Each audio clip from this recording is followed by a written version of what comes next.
Joe Biden और कमला Harris America के दो सबसे अहम पदों पर काबिज होते दिख रहे हैं। ऐसे में कुछ पुराने बयानों और कामों पर गौर करना बेहद जरूरी है, जो भारत से जुड़े गंभीर मुद्दों के प्रति उनका नजरिया स्पष्ट करता है।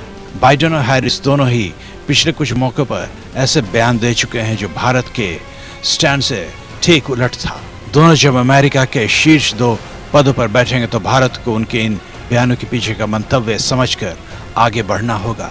जो बाइडेन और कमला हैरिस CAA और NRC और जम्मू कश्मीर के अनुच्छेद 370 हटाने की मुखालफत कर चुके हैं। उन्होंने कश्मीर में पुरानी स्थिति बहाल करने को कहा था।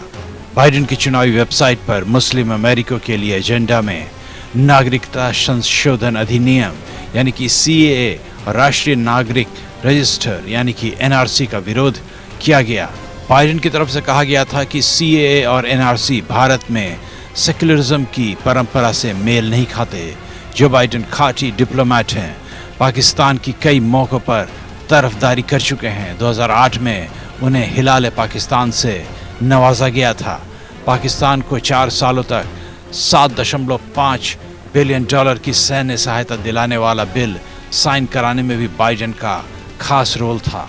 पाकिस्तान में इस बात की चर्चा जोरों पर है कि अगर बाइडेन चुने जाते हैं तो कश्मीर मुद्दा वो उठाएंगे। चुनाव के वक्त के समर्थन और विरोध को छोड़ दे तो चीन को लेकर जो बाइडेन और कमला हैरिस दोनों के ही तेवर सख्त हैं।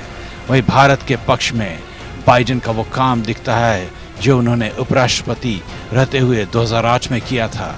2008 में भारत और अमेरिका के बीच जो ऐतिहासिक परमाणु डील हुई थी, उस वक्त जो बाइडेन ने अहम रोल निभाया था। साथ ही सीनेटर ने इस डील के पक्ष में वोट भी डाला था। जो बाइडेन ने इस डील के बारे में कहा था, मेरी अगुवाई में भारत अमेरिका ने ऐतिहासिक डील पर साइन किए थे, जिससे दोनों देशों की दोस्ती मजबूत हुई थी। इसके अलावा बाइडेन भारत द्वारा किए गए परमाणु टेस्ट के समर्थन में भी बयान दे चुके हैं। तब उन्होंने कहा था कि भारत के रुख को लोगों ने गलत समझा। भारत ऐसा देश नहीं जो परेशान करेगा, वो लीबिया, नॉर्थ कोरिया या इराक नहीं है। इसके अलावा जो बाइडेन की ओर से कहा गया कि दुनिया की मौजूदा परिस्थितियों को देखते हुए भारत और अमेरिका की दोस्ती काफ़ी अहम है। अगर भारत और अमेरिका दोस्त रहेंगे तो दुनिया सुरक्षित रहेगी।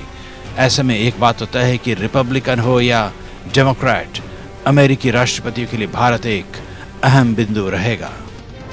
Bureau report.